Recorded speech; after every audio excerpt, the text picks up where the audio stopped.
everybody, I'm Pastor AJ Houseman, and welcome to Shit They Don't Tell You on Sunday, a podcast to dig deeper into aspects of the Bible that get glossed over or totally ignored in most preaching.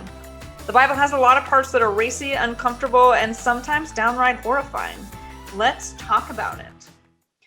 Well, welcome to episode 13 this week. Today our guest is Pastor Laura Swanson, who is the associate pastor at St. Philip Lutheran Church in Roanoke, Virginia. Hello.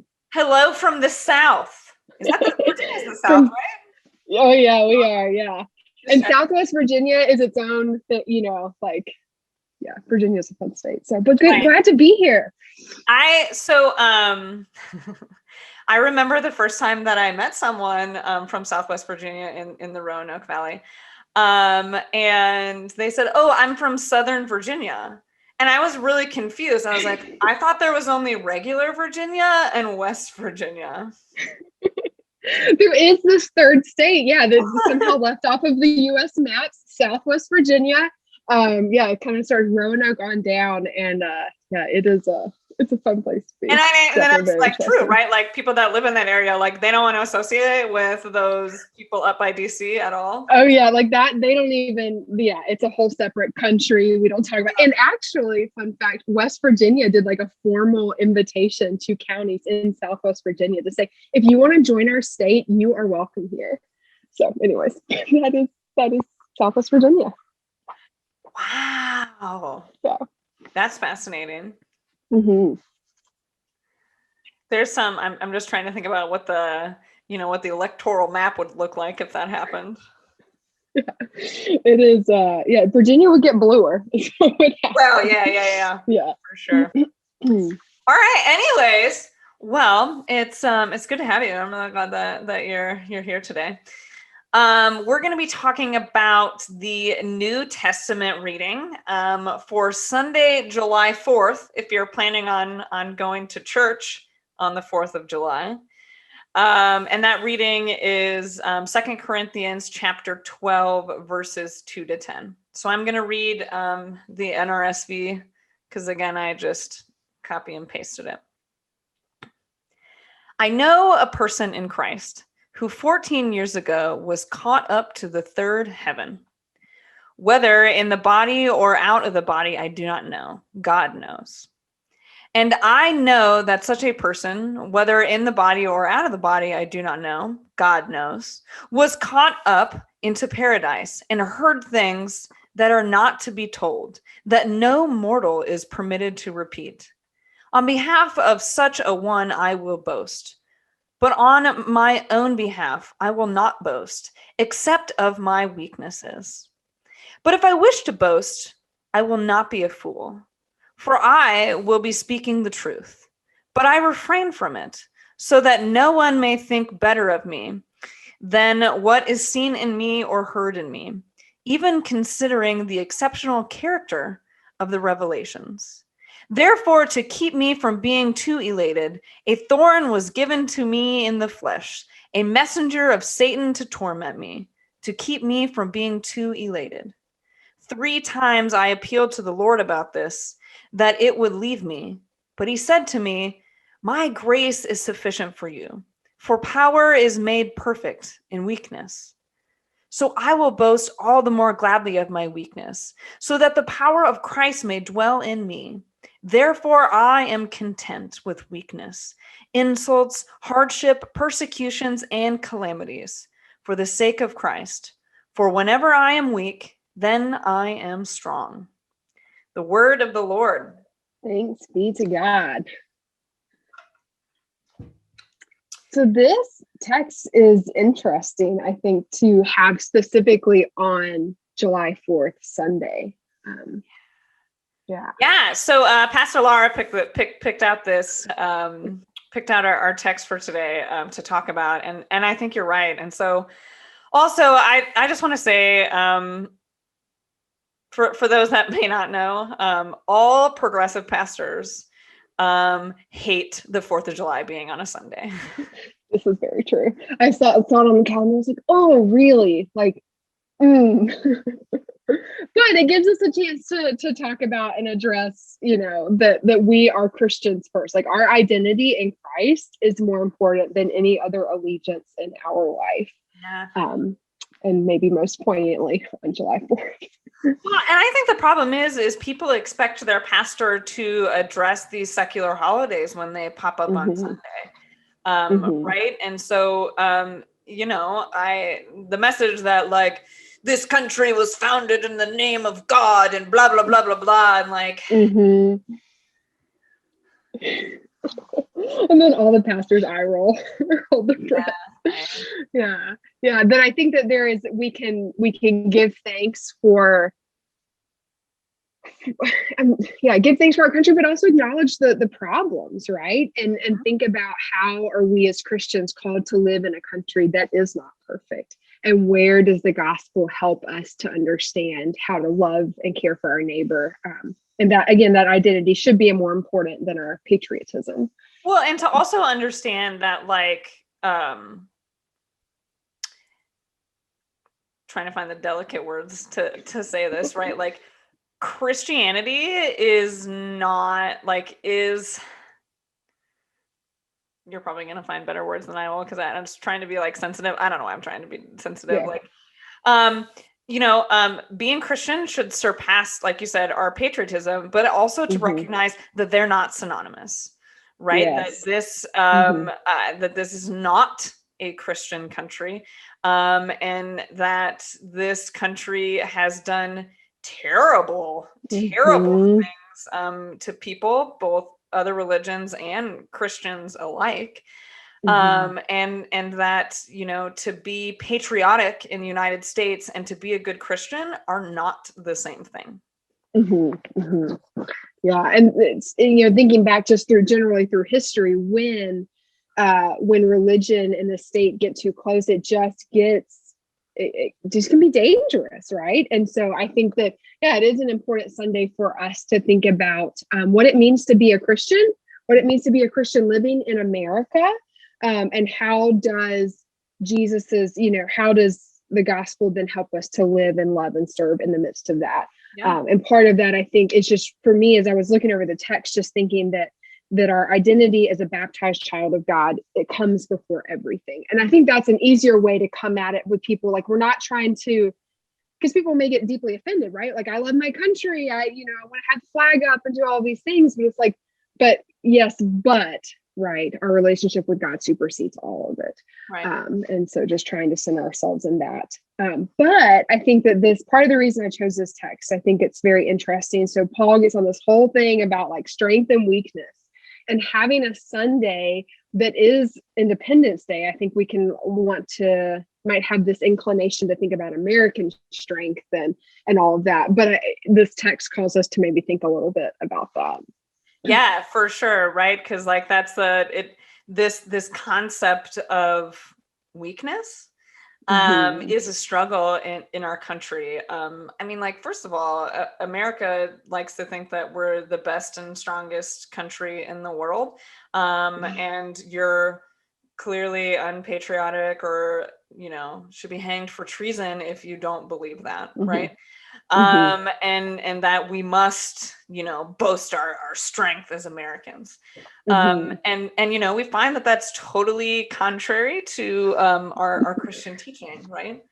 Yes. And I think that's, when, Paul goes on a lot about weakness in the text, but he's talking about, not the weakness in that, I can't do something, but the weakness in that I can't do it all. I think that's, for me, as I was looking at that, Paul's saying that my faith, God is helping me to see here that if I'm going to boast, I need to boast in the fact that I need God, that we can't, we're not perfect. We can't do it on our own.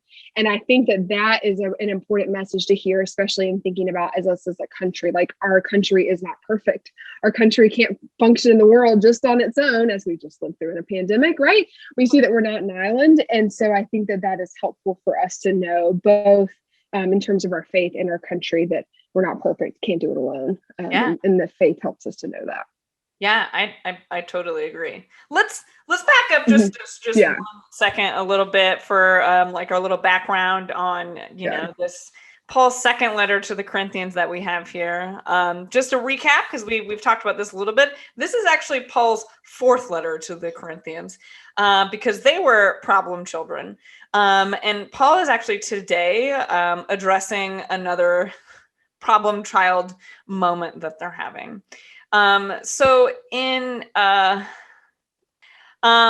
what's happening is there's like another rival group of missionaries that are trying to win over the church in Corinth, and preaching a little bit of a different message. And so it's starting to divide the church in Corinth, and starting to confuse them, right? And so in chapter 11, Paul paints these guys, this other group, as violent, arrogant, moralistic, and power hungry. And actually like condescendingly calls them super apostles. I hope they have capes. That's what I think of every time I hear that. Yeah. So Paul's speech and what he's trying to do is sort of, I think, kind of affirm the opposite of this violent, power hungry way of thinking, right? That our strength actually is in our weakness. And this is where Christ is at, and not in violence, and not in being power hungry and domineering, right? This is what Paul is trying to get this church to understand. Yeah. And I think it's interesting for us now to look back and think of Paul, like if the only way you could communicate with a community is either through like physically getting over there or writing a letter, like that's hard, especially when there's so many problems happening. And Paul's like, oh, you people. And so, a lot of times his language in the letter. Driving my chariot down there every time there's a problem. Can't y'all just behave? But yeah, so I think that Paul uses this strong language. He's like, y'all got to get this, because I can't keep like riding the thing, coming through over the sea or whatever to get to y'all. And that, he like eventually like has a meeting there, in Corinth that doesn't go well, so he skips them on the way back. Like they've got a dramatic relationship, Paul and the people in Corinth. And so I just think that it's interesting for him, like just trying to write these letters, like, I'm not there, but listen, you got to listen to me. Like, I know that there's these other powerful groups here, but like we're centered in Jesus, and this is what we need to be about, and trying to do that. But starts that with like this really trippy experience where he talks about himself in the third person. Yeah. I know this one guy. How many times had this really weird experience? Like, I have this friend that has this problem. This friend story that Paul is telling. Caught up in went up to paradise and heard things that are not to be told, but then he tells about them. Also to kind of explain here, so third heaven here doesn't suggest that there are different levels of heaven. The mindset of the day in the terminology is that like the blue sky is the first heaven, the starry sky is the second heaven, and then the place where God actually lives, up and above the dome is the third heaven. That's just a language thing. It's not suggesting there are multiple heavens, multiple levels. No, that is helpful, and just shows like how powerful the experience was that Paul had. But then comes down and wants to boast about his weakness, though makes a point of saying that his the revelations had exceptional character, which I just thought was kind of fun. So the weakness here, asthenia is the word for weakness, which is just wanting for strength. Weakness, and it's also gets translated as illness, suffering, or other calamities and maladies that might befall someone. And the root is sthen, which is the root of like the strength here, which is really just meaning to hold it all together, to be self-contained.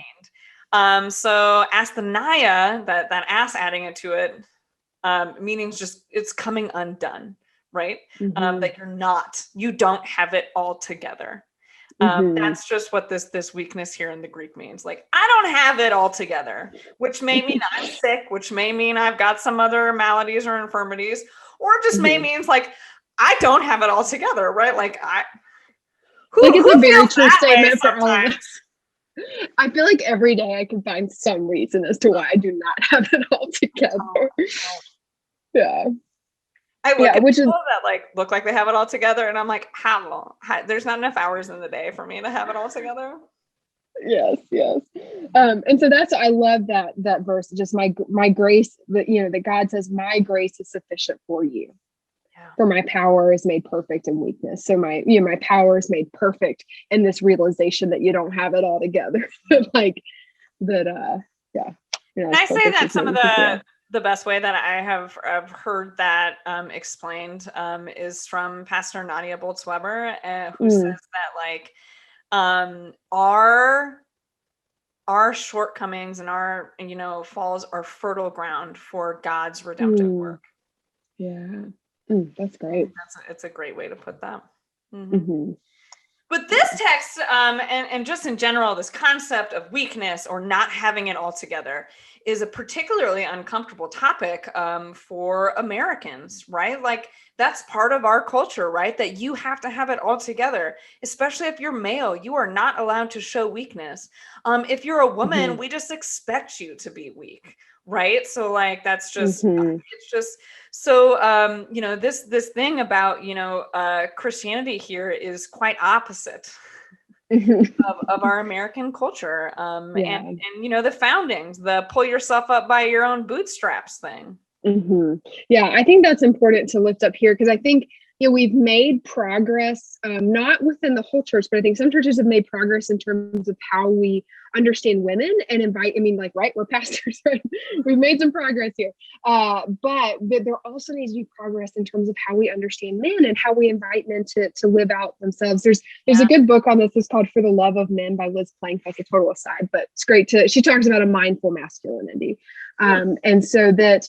I think this text helps us to understand, and even just looking at, you know, Jesus, right? He cried, and he sometimes took break. Like, you know, there were times where Jesus was like, "Hold on a second," and so that you don't have to be this like domineering, strong force all of the time. That it's, you know, you are displaying God's glory when you say, "Hold on a second, I don't have it all together," and that God gives you the freedom to do that, to be yourself, and to say that.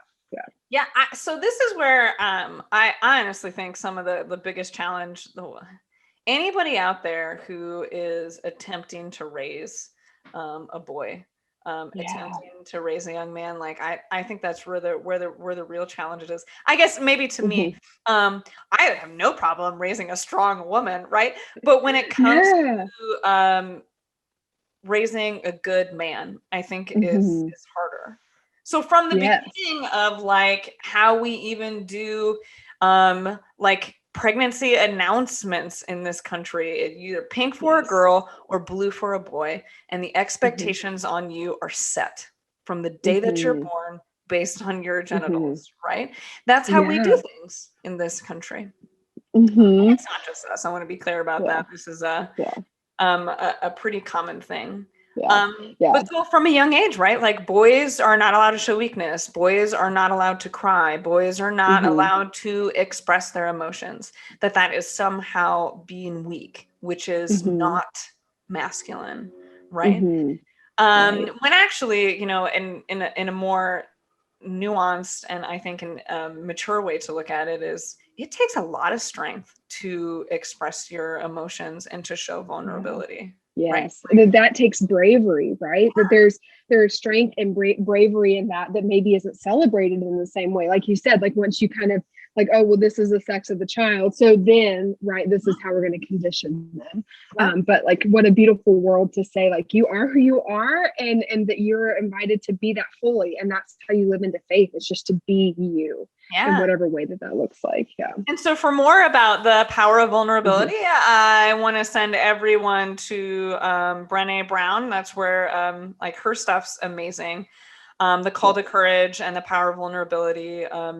That's, you know, the essence of the whole thing is that you have to be willing to be vulnerable to have strength, right? Like, and you know, we kind of get that in what Paul is saying here. Yeah, when I was doing chaplaincy in seminary, I read was it The Gifts of Imperfection by Brené Brown. It was like my first intro to her, and yeah, she says the most powerful thing we can do is to own our story.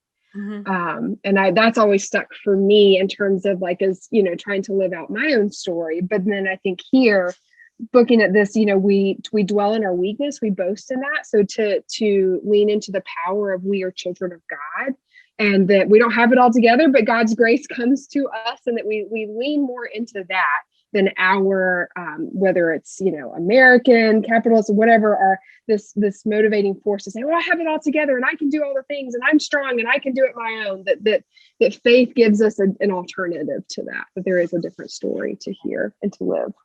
I say, so to share a little bit of my story in this idea of weakness and vulnerability. So I, as a young girl, like right away was like, with this mindset that like boys were strong and they just expected women to be weak and inferior, and that little girls couldn't do what little boys could do and weren't as strong and weren't as fast. I was like, yeah. Watch me. I was going to say, you're a pretty strong person. I from a very young age was like, listen, there is nothing that the boys can do that I cannot also do. Watch me. Watch me. And so and I am definitely a strong and fierce and independent woman, and I don't think no one that's ever met me would argue with that statement. But there is something that we do to young girls who are strong, who are independent, who do speak their mind, who do run fast, who are great at sports. Do you know what we call them? Tomboys. Call them tomboys.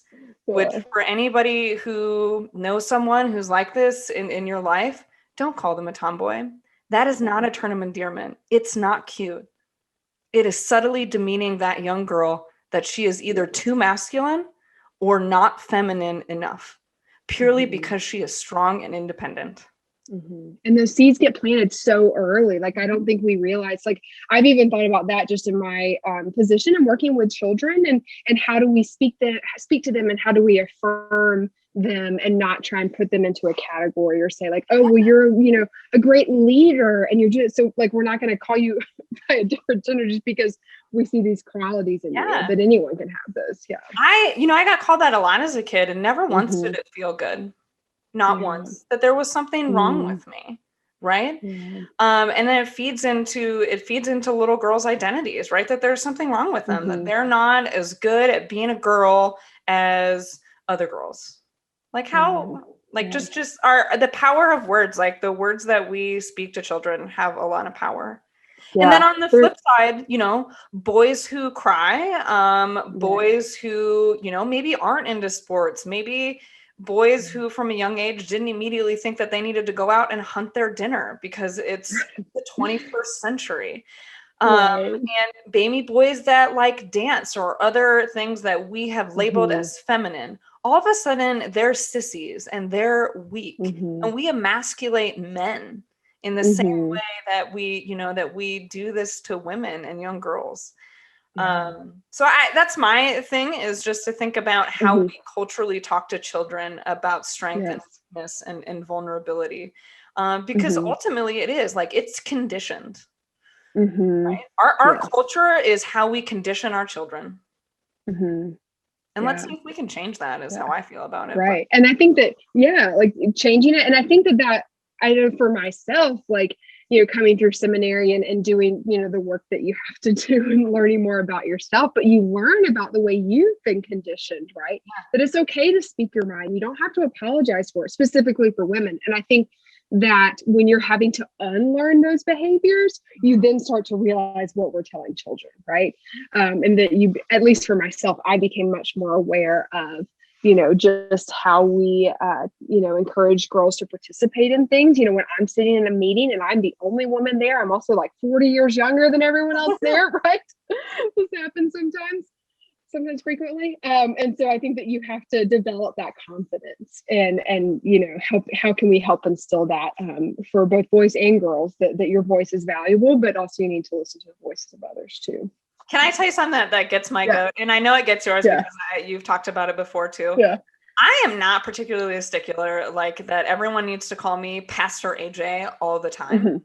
But when I introduce myself to you as Pastor AJ, immediately turn to a male colleague and call them Father someone or Pastor Jim or something like that, and then turn back to me and say AJ.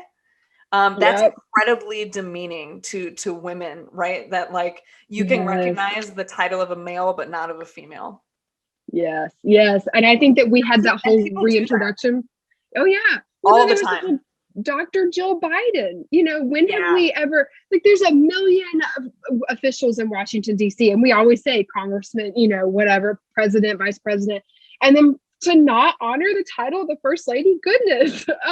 And so I think that it shows that we were just, none of us are immune to that. But oh yeah, like I remember when I serve a wonderful congregation, but we had to have conversation when I got there that like, I am Pastor Laura. Like I'm not Miss, I'm not a teacher, I'm not little whatever, like that I am your pastor, and that names matter, and the terms we use matter. And so when you saying pastor helps you to see me as your pastor. And so, if we need to honor the titles that people have if they invite us to do that.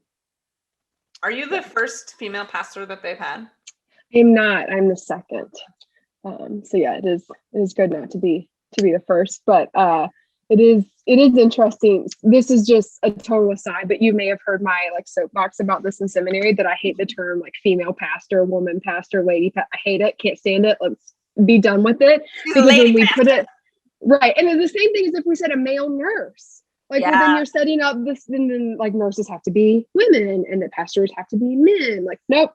You're a pastor, you're a nurse, you're a teacher. We are grateful for you. And like, that's it. But yeah, so I think that just goes into like all of those understandings of strength and weakness. We need to like keep breaking down the barriers and the stereotypes that are there. Right. The typical, like, this is a man's profession and this is a woman's profession thing. And like, like, let it die. And I don't think that really, I don't know. It's not really a thing in the 21st century anymore. Like there are still professions that typically, if you like tally, the majority of people are still probably women, and some are still probably men. And we do serve in one of those professions, and that's only because some of our ecumenical partners, which is a fancy word for other Christian denominations, don't allow women to be pastors. Yeah. Mm-hmm. Yeah, it is. That is, I think for me, I've talked about this before, but that like I started paying more attention to like Women's History Month and those leaders when I entered a male dominated profession, that those examples and those stories became so much more powerful to me when I was having to deal with my own like struggles of I don't, when people are like, oh, I'm Pastor Laura, and they're like, oh, you're a pastor, like getting that. And so it's helpful to hear those stories and that like other people have been here, just keep working through it. And just, only speaking for the Evangelical Lutheran Church in America, but over the past several years now, has been lots more women than men. Yes. Being pumped out as pastors these days. So. Mm-hmm. And it's really interesting to me, the older women who are in seminary, who when they were our age, like that wasn't an option. And so now they get that gift, and just, how brave and strong of them to keep following that call, even when they couldn't. Like that's amazing to me, because I feel I came about in a time where it was, of course I still worked hard and had struggles, right, but that it was pretty easy for me to come into seminary. No one immediately looked down on you for being a woman. Right. Yeah. We are lucky in that fashion. And to say that, like, even, once upon a time, women experienced that just going to college, right? That It's come so far. Yeah. Weakness and vulnerability and Paul definitely leads to some good conversations, as you can see. But understanding that our mindset of what weakness and strength are is very, very complex, and I think nuanced, based on cultural norms, right? Yes. And we're still learning to work through that. Yeah. And I think that part of maybe the uncomfortable part of this text is that it pushes up against our natural assumptions. It pushes up against what we're conditioned to think as Americans. And so it invites us to maybe envision a different way that lives more fully as God intends. Yeah. I love how that like Paul is basically trying to convince them not to follow these other missionaries, right?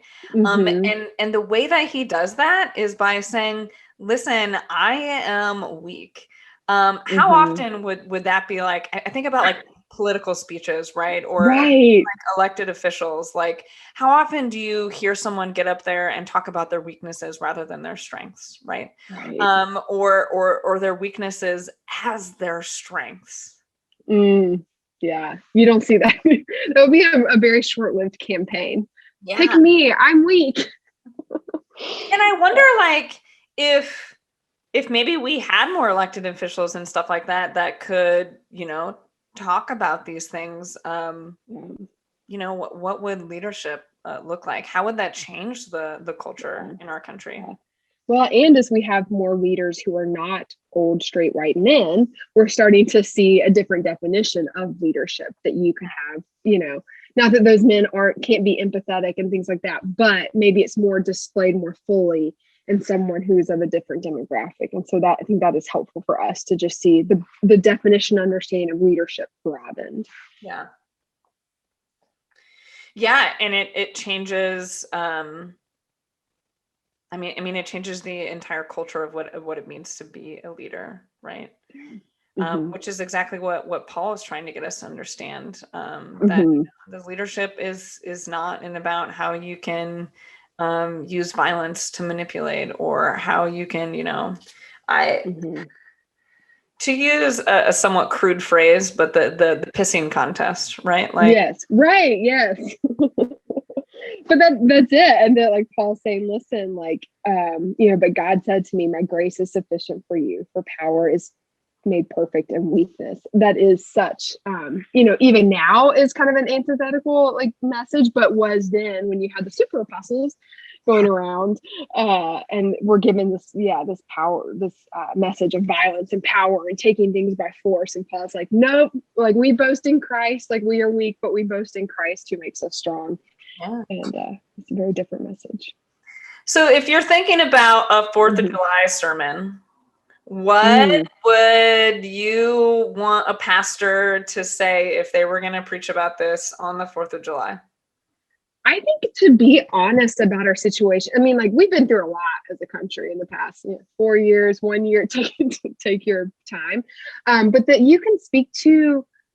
Celebrating July 4th, I think brings up the history of our country. It brings up maybe a narrative of our history that is one-sided, right? Lifting up more of the, these wonderful people came to this land and it was just open for no. And this so I land think wasn't open. We didn't come to like a barren place. People already lived here and we took it. And we killed them and diseased and all of these things. And so I think recognizing and then we went to another place and we rounded up people, took them from their families, and then shipped them over here to build everything for us. Right. And to work our fields. Yeah. So I think that we have to acknowledge that this Sunday brings up a lot of history, a lot of which is not helpful or maybe only told from one side. And so I think as I go to preach this and what I invite other people to think about is just what are the American narratives that we feel like are coming out really strongly, whether it's, this America first, or now we're getting like Build Back Better, we're hearing these things, but so it's very much American strength is the kind of the theme of July 4th. It's kind of the theme of our country that we like to put out there. So thinking about that and then thinking about the gospel and that, for my power is made perfect in weakness. So how do we live into power is made perfect in weakness in a society that so values strength? I think that is something to explore within your context that sometimes it's okay to be critical of our country. It's okay to do those things, to maybe do things that aren't considered strong, to live out the gospel, to love our neighbors well, to do those things. Maybe that doesn't match our traditional American story, and that's okay. Yeah. I think about how, the body of Christ, right? So the collective of different gifts. And so I think one strength that, one place where we kind of fill each other's weaknesses and gaps is the fact that we have such a broad community. And I think that the fact of, that we do have multiple cultures, multiple languages, people from countless, ethnic backgrounds, that actually, is something that we can find strength in, that we each have our own pieces, that we don't have to be strong in everything, that we have other people that can, work together in that community. Yeah, both for our country and as the body of Christ, that both are made better in diversity, and both are better when we recognize that not everyone looks or talks or acts or believes like us, but that we live into who God calls us to be more fully when we celebrate the diversity. Yeah. And I think that there are definitely, when you start to get into some of the ideologies of Christian nationalism and white supremacy, that those things of having that diversity and stuff somehow makes us weaker, and I think that it's really good to understand that, that these are not weaknesses, that these are things that give us strength to have diversity. Right. And then coming back, mentioning Christian nationalism, that is just, it is disheartening how pervasive that is within the American church culture. And so figuring out how to address that, and, that our allegiance to Christ comes first, and that our identity is grounded in that. And then that leads us to an appreciation of diversity and pushing for, just not a Christian nationalist America. Where we can. Yeah. And so again, that understanding that like, this is not a Christian nation. Yeah. And I think that a lot of people still don't necessarily understand that. Yeah. Or that most of our founding fathers were not actually Christians. Oh, exactly. There's a lot of, I think that's when I think of July 4th on a Sunday, that there's just, it brings up so much story and myth that it's too much to just unpack all of that in a sermon, but there is so much to wrestle with in terms of, this long-standing understanding of like, oh, well, but we're just this Christian nation. And we're not, there's a lot to unpack there. No, that a lot of those guys weren't Christian. And also I think about like, one who I identified as Christian, like Thomas Jefferson, he just cut parts out of the Bible he didn't like literally took a razor blade and cut out of his Bible that he disagreed with. Imagine if we all did that. Oh, right. Right. Yeah. But that is, so I think that sometimes over the course of history, we can glorify things that shouldn't be. And I think this text helps us to think through that. Are we calling strength and giving glory to things that are super apostles that maybe we shouldn't be, when Christ is calling us to understand our weakness a little bit, but not a weakness into, like, I always get nervous, especially as a woman, speaking about weakness in church, like that it is not that like just the women are just to be submissive, or that like this is a communal understanding that we don't have it all together, not just specifically one group. We don't have it all together. And I want to say that again, and just like for people to know, like, it's okay to say, I don't have it all together. We don't have it all together. I think that if there is one, the pandemic time has been horrific, but I will say, if I can for myself think of one positive change I think that's come out of it, is there is a little bit more space and understanding to be like, I don't have it together this week. Like, it's been hard. It's been like a hard mental health week. It's been hard, whatever. But there is at least I've noticed within my circles, a little bit more of an acceptance of talking about like, I really don't have it all together. I mean, we were all just pushed to such extremes and like difficult situations that I think people are a little bit more willing to admit like, no, I don't have it together. But as we like start like giving full steam ahead, going back to some sort of normal, I'll put that in quotes, that we don't want to move back to this, oh, I have it all together, everything's great. Like, no, it's okay to say, we didn't have it together. It's okay. Ask the Naya, everybody. Ask the Naya. It's okay to not have it all together. Yes. That's the word of the Lord. Yes. All right. Well, thanks for joining us this week, and thanks for this great conversation that we're having here. And hopefully, someone gets a nice little nugget of something that they can use.